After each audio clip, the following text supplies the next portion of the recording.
if you're just now receiving my letter, I want you to know what it's like being in a medium-sized jail or a medium-sized city jail in Colorado Springs, because I don't think this is a normal situation that I'm about to describe. I am very, very, very certain that the sheriff's department wanted me to have the worst possible situation in jail. And that's why they put me with this crip named Swervin, who every single day, all he wants to do is try to get me in a fight. Like, he punked me. Like, he decided he was gonna take the bin that I was gonna use to put my stuff in. And you know what I did? I let him. And then he kept trying to punk me over and over and over again. Over and over. I'm just saying, like, I let this guy punk me. And they knew exactly who they were putting me in a cell with. They were putting me in there with at least two mean people, and one guy who's so mean that he's going to bring in other people that will make your life hell. And so I have an allergy to gel deodorant. I tried to get powder deodorant. They said no. It took like a long time for me to get powder deodorant, like probably an entire week for me to get powder deodorant. I had to wait until commissary came. And so I feel like everyone didn't like me for that reason. But that's not what I'm complaining about. What I'm complaining about is how, okay, first of all, I have serious problems. I have a medical condition. I've had lumbar epidural injections. I have a bulging disc in my back. I take pain medicine every single day. I told the nurse day one, I have a bulging disc in my back. I told him about how to get medical records, blah, blah, blah, blah, blah. I had already been to the jail less than a month before, and they got me pain medicine on day 2. But after I got out of jail then, I contacted the CDC. And I told them, hey, this jail is a nightmare for COVID-19. You know what happened? Almost every single person in that jail got COVID-19, and it turned into a super spreader situation from the jail. But the sheriffs were mad at me for contacting the CDC after I got out the first time. I didn't think I was ever going to go back to jail because I knew what my case was, and my case is that I didn't say that I was going to kill this guy. I didn't say that he was in imminent danger. Like, based on a prosecution perspective, completely aside from the whole situation which he threatened me, they were never going to win this court case because it wasn't based on the legal definition of felony menacing. It's not felony menacing, but they wanted to make sure I was in jail. And so I didn't think I was ever going back to jail after the first time. So I contacted the CDC. Sheriffs didn't like it. So for my first 7 days, they didn't get me pain medicine. So it took an entire week to get me pain pills when I have that serious of a back problem. And I felt like they were trying to torture me. So in this jail, it seems like the sheriffs try to set people up to get in fights. Like, they try to put them in situations which they're going to fight. If they think there's a beef between people, they want to put them in the same room. So there were 2 fights in my first 7 days. I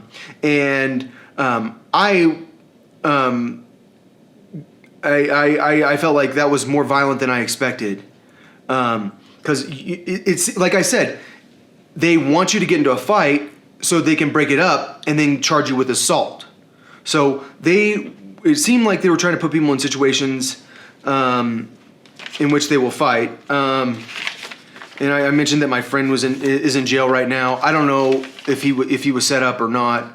I don't know who actually did the murder with that Josiah situation. Maybe Josiah is the cop. I don't know. But so they put me in my first cell with a guy who's from Sinaloa who's facing drug charges, and everyone else doesn't say what they're charged with. But one guy said that he was in there for stealing a car. But there was this one guy in there that was really mean. He said, if I see you on the outside, I'm going to kill you. And like I was like not even talking to this guy. He was just a prick. And so I feel like in the first room, they wanted me to get put in a cell with someone they wanted me to get put with pretty mean people. And then I got moved to this other place that is kind of like where you go if you get in trouble. If you get in a fight, they send you there after you go to the hole, then you go there. And there was one guy who was like, I didn't want to watch Special Victims Unit because I don't want to listen to little girls tell cops about how they got raped or something. And this guy didn't like it, so he told me, set your door. and he brought his buddy around to threaten me. And I don't know, like, if like setting your door is a normal thing in this jail, like where people block their doors so that, like, what setting your door is when you make it so that like your door isn't locked, but then everyone thinks that the door is locked, and then someone comes into your room, and then you fight like as much as possible, and generally that involves stabbing each other.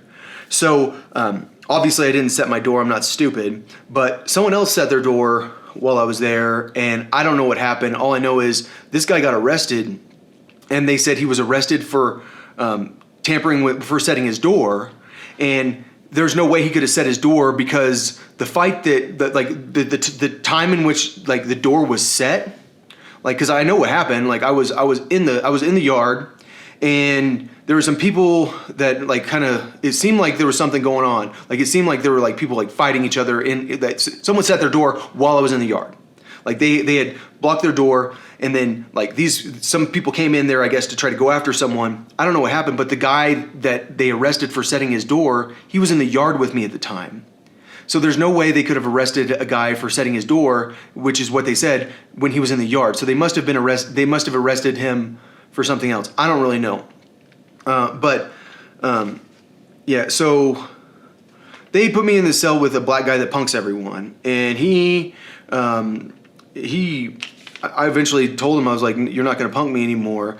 And I thought I was going to fight him, and I wasn't going to fight him, but I was going to let him fight me. And he never fought me. And so I had to, like, I mean, this guy was constant, like he was punking me, that's for sure.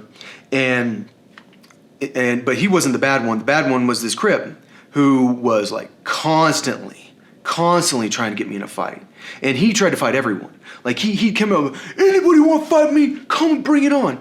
And my understanding is that after I left the jail, someone did fight him, and I don't know what happened, but this one guy told me while I was waiting for court that that guy got in a fight, and the other guy got in a fight that took a swing at me, because I was walking back and forth trying to like get my tension out. This guy starts, this like big black guy starts like bouncing around me, like, and I just ignored him. And then he goes and he goes, oh, like that, like right next to my head. And then he stopped, and I didn't see him do it because he did it from behind. And like we were next to the railing on the top floor, and if I had fought him, one of us would have gone over the railing. So he did this directly in front of a sheriff. The sheriff didn't care.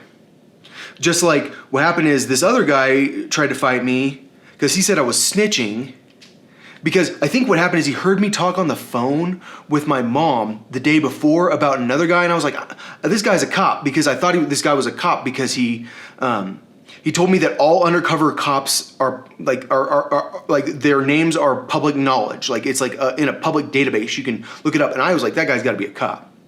And so he was kind of, this guy that I thought was a cop was kind of like being a little bitch to me, and he was apparently talking shit. I don't even know if he was actually talking shit to me. The other guy, this Crip guy, made me think this guy was talking shit to me, because I had my earplugs in. I couldn't hear what that guy was saying. I could hear what the Crip was saying. The Crip was saying, he's talking shit about you.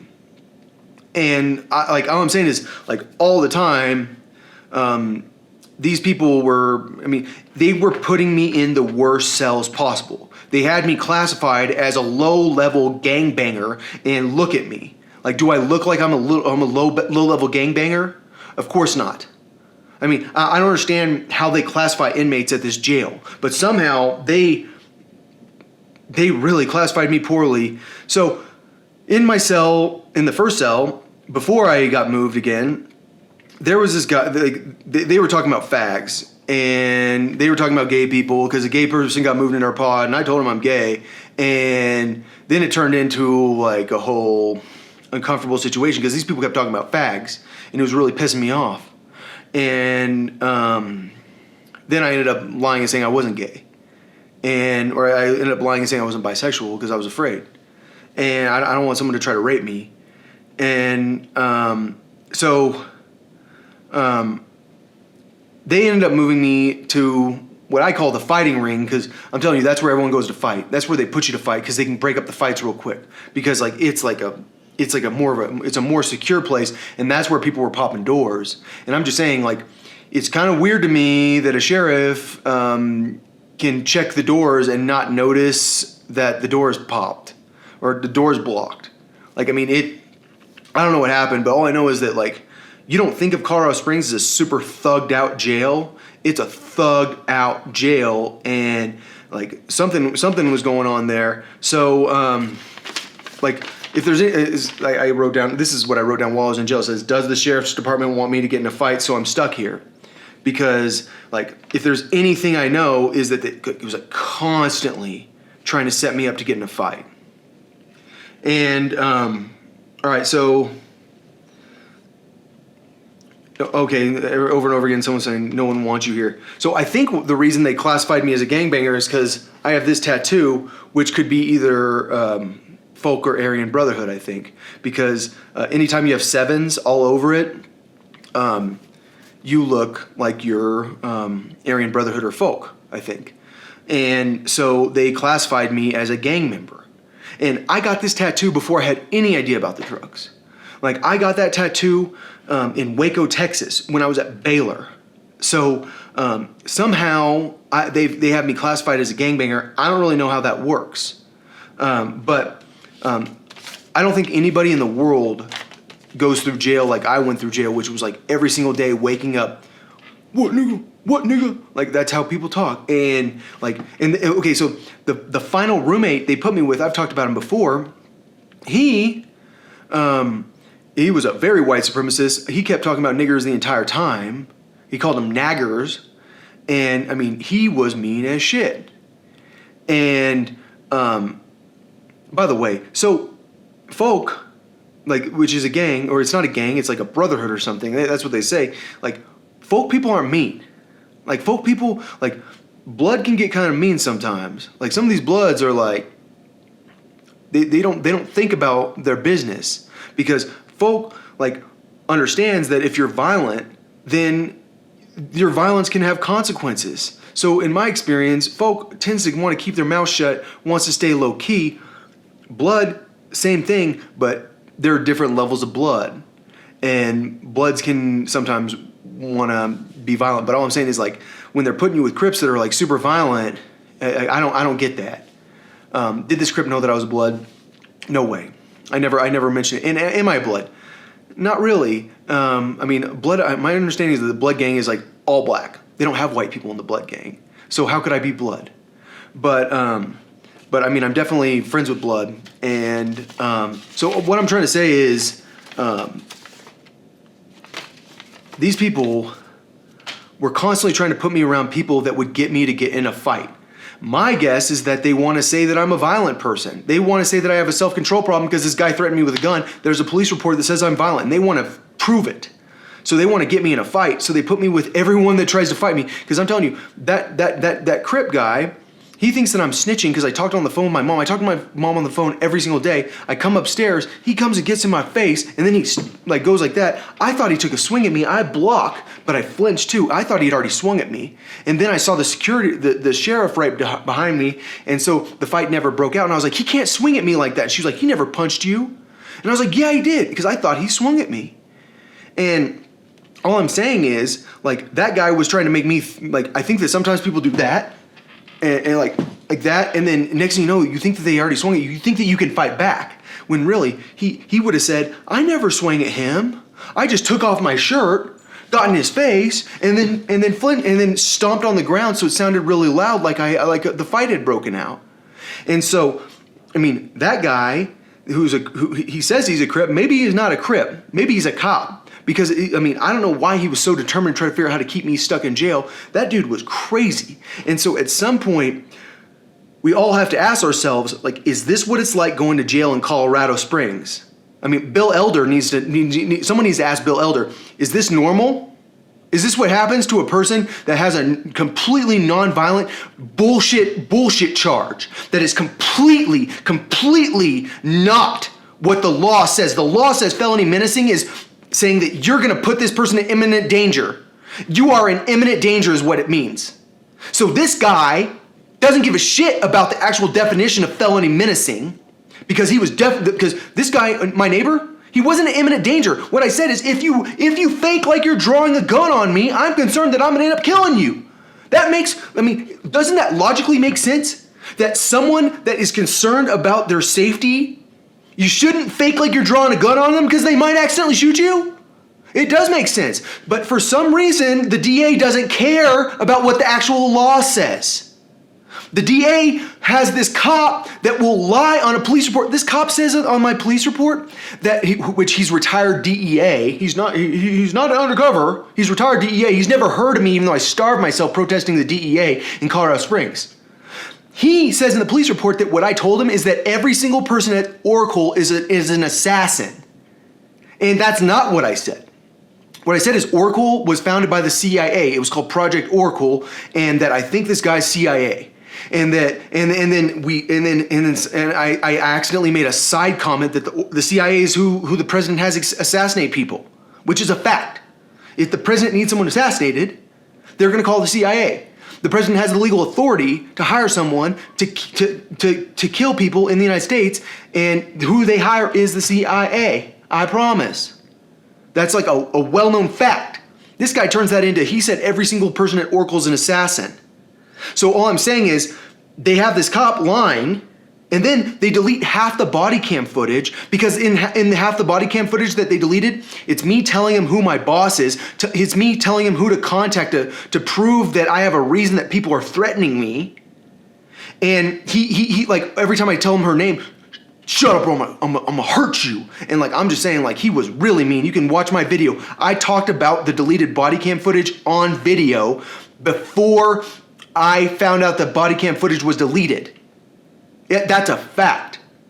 So all I'm saying is there's something wrong with the police here. There's something wrong with the sheriff.